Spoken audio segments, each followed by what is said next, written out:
After a day out on the lake, you don't want to spend hours removing weeds from your boat. In this week's Next to Nature, Winston Reed and Dr. John Long have some tips for you. Okay, so previously we talked about aquatic weeds and how it can be invasive. Today we're going to talk about how to prevent the spread. I'm your host, Winston Reed. This is Dr. John Long, expert on everything nature, and this is Next to Nature.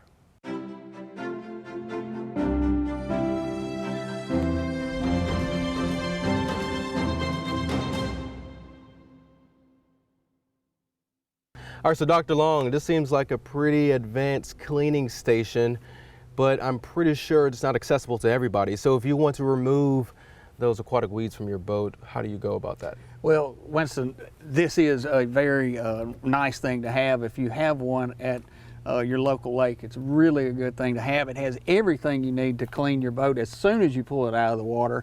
You have air to blow out. You have different tools to remove the weeds from under the boat. And you also have a vacuum for the inside of the boat, which is also very important, and a lot of people don't think about that. Yeah, exactly.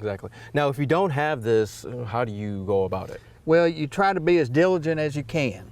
There are areas of the boat that you need to be aware of that could harbor weeds.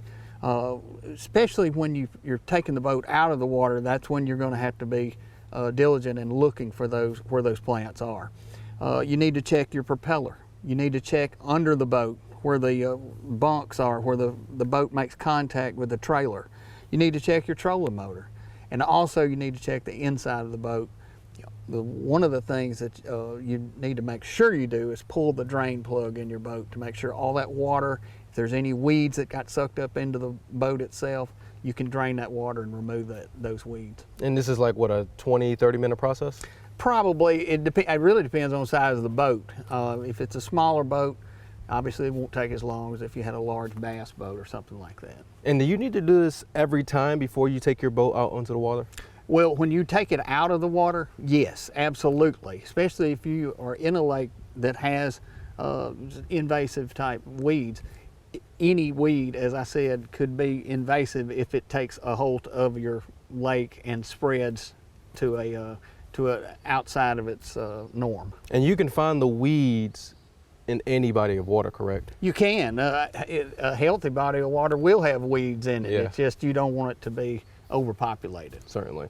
Well, thanks for watching. This is Next to Nature. We will see you next time.